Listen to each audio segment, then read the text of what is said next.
जब आप उन चीजों पे सिर्फ फोकस करेंगे ना जिन पे आपका कंट्रोल है तो आप खुश रहेंगे। जब आपका फोकस ज्यादा उन चीजों पे होगा ना जो आप कंट्रोल नहीं कर सकते,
ऐसा बीइंग बना दिया है जो अल्लाह की बहुत खूबसूरत तरीके से इबादत भी कर सकता है और जिसके पास चांस है हमेशा हमेशा की नेमतों जन्नत का।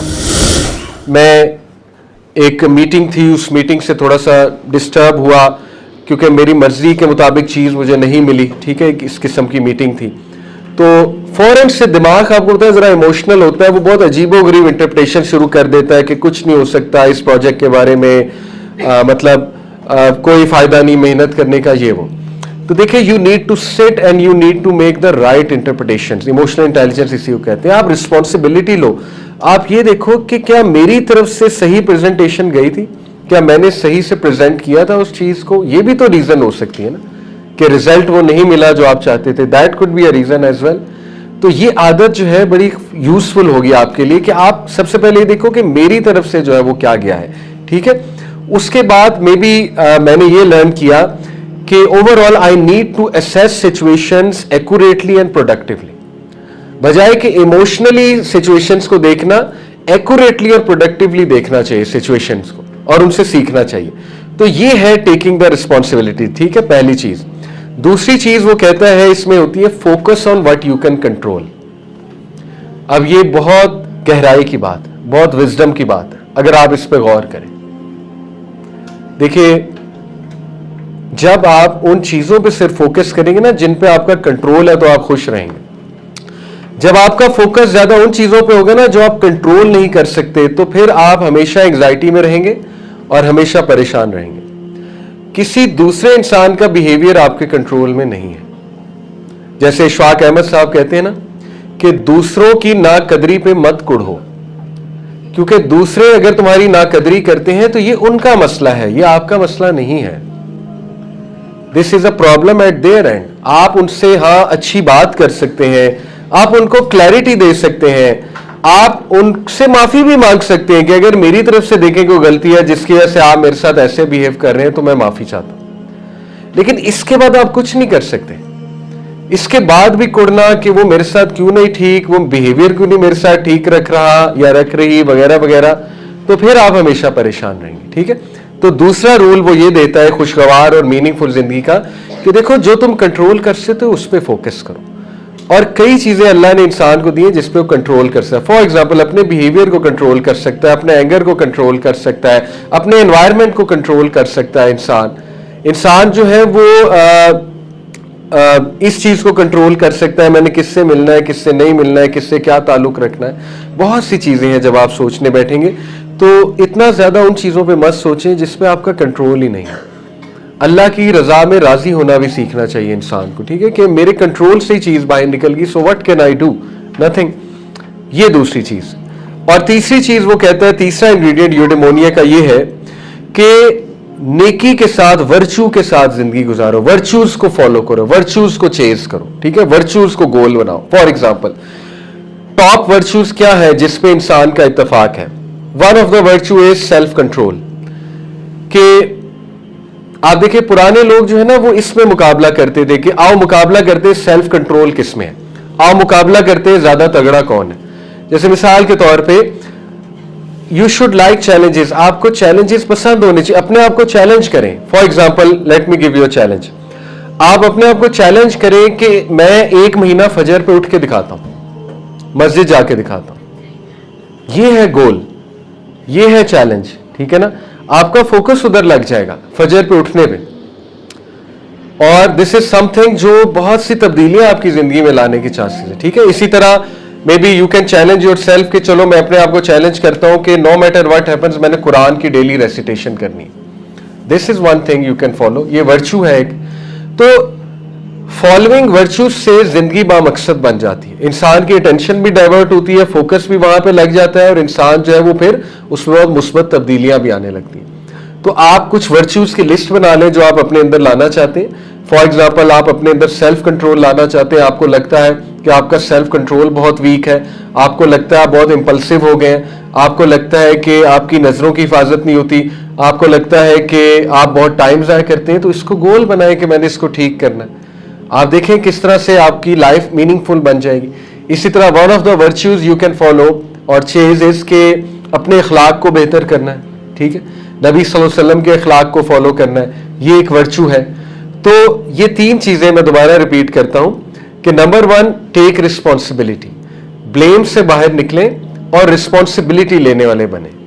दूसरी चीज focus on what you can control, उन चीजों पे फोकस करें जिनको आप कंट्रोल कर सकते हैं, उन चीजों पे इतना ना कुढ़े, इतना ना रोए जो आपके कंट्रोल से बाहर है। तीसरी चीज लिव विद वर्च्यू, कोई वर्चुअस वैल्यूज को फॉलो करना सीखें और टाइम वहां पे सर्व करें और अपने आप को इंप्रूव करें। Live each day each moment to the fullest, ये एक सेंटेंस एरिस्टोटल का था कि हर दिन जो है वो अपने फुल पोटेंशियल पे कोशिश करो, गुजारो, और हर दिन जो है अपने आप को निखारने की कोशिश करो, ठीक है, एक दिन को बेहतर बनाने को। हमें सहाबा की जिंदगी में नजर आता है कि ये चीज उनके पास थी जिसकी वजह से उनकी जिंदगी बहुत बामकसद थी।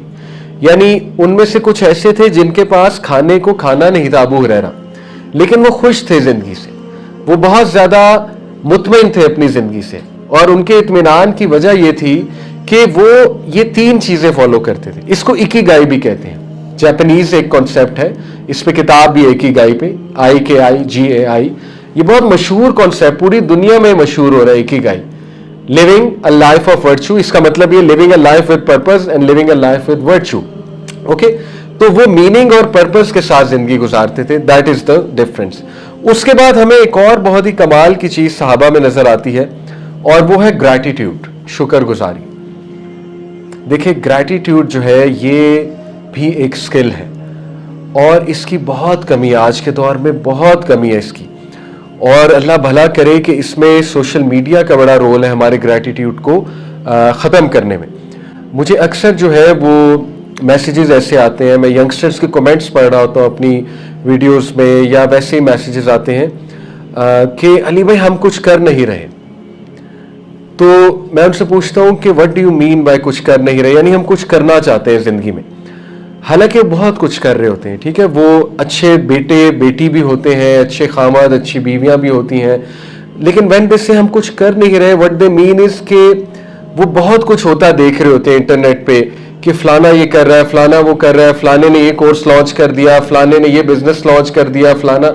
अब हम इतनी ज्यादा चीजें देख रहे होते हैं कि we become discontent with our life, हालांकि हमारी लाइफ अच्छी जा रही होती है, हम समझते हैं हम कुछ भी नहीं है, हम कुछ भी नहीं कर रहे हैं। तो सोशल मीडिया में जो कंपैरिजन और जो चीजें हम होते देख रहे होते हैं ना, हमें एक वॉइड फील होता है कि हमारी लाइफ इनकम्प्लीट है, हमारी लाइफ में बड़ी महरूमी है, काश मैं भी ऐसे कर रहा होता।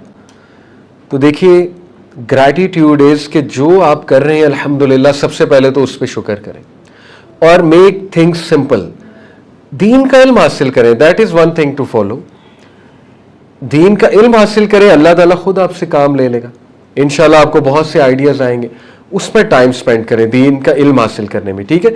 तो ग्रैटिट्यूड में मैं कुछ चीजें आपको बताता हूं कि इंसान अपने अंदर किस तरह से इंशाल्लाह शुक्रगुजारी ला सकता है। देखिए ये सोचना पड़ता है बैठकर कि अल्लाह ताला ने मुझे कितनी नेमतें दी हैं, और जो लोग ग्रैटिट्यूड को प्रैक्टिस करते हैं, याद रखें कि वो लोग एंग्जाइटी का कम शिकार होते हैं। जो लोग बहुत ज्यादा डार्क साइड को देखते हैं, बहुत ज़्यादा महरूमियों को देखते हैं, वो फिर एंग्जाइटी का बहुत शिकार होते हैं, वो बहुत ज़्यादा फिर पैनिक में आते हैं। ठीक है, तो we can start with thinking कि अल्लाह ने हमें इंसान बना दिया। यही बंदा कभी सोचने बैठ जाए तो यही शुक्र के लिए काफ़ी है, क्योंकि हम दरख्त हो सकते थे, हम पत्ता हो सकते थे, हम बिल्ली हो सकते थे, हमें अल्लाह जानवर बना सकता था, हमें अल्लाह सितारा बना सकता था। इन सारी चीज़ों ने ख़त्म हो जाना। अल्लाह ताला ने आपको एक ऐसा बीइंग बना दिया जिसके टेस्ट बड्स हैं, जो टेस्ट फील कर सकता है, जो इमोशंस फील कर सकता है, जॉय को, हैप्पीनेस को, सैडनेस को, तमाम इमोशंस फील कर सकता है, जो खाना खा सकता है, खाने को फील कर सकता है। When you eat something sweet, कितना अच्छा फील होता है। जब आप एक फ्रूट खाते हैं, जब आप केक खाते हैं, कितना ज़बरदस्त फील होता है। आप अल्लाह का शुक्र करते हैं अंदर से। तो सबसे पहले तो यही काफ़ी है कि आपको इंसान बना दिया। अल्लाह ने आपको घास का तिनका नहीं बना दिया, पत्ता नहीं बना दिया। अल्लाह ने आपको एक ऐसा बीइंग बना दिया है जो अल्लाह की बहुत खूबसूरत तरीके से इबादत भी कर सकता है, और जिसके पास चांस है हमेशा हमेशा की नेमतों जन्नत का, जन्नत में जाने का चांस है उसके पास। ठीक है, और जन्नत में हमेशा हमेशा की लाइफ है। व्हेन यू थिंक अबाउट जन्नत, दैट इज अमेजिंग। यानी कोई मौत नहीं है वहां पे, कोई सैडनेस नहीं है वहां पे। What ever you wish for वो वहां पे आपको मिलेगा, और क्या क्या वहां पे करने को होगा अनइमेजिनेबल।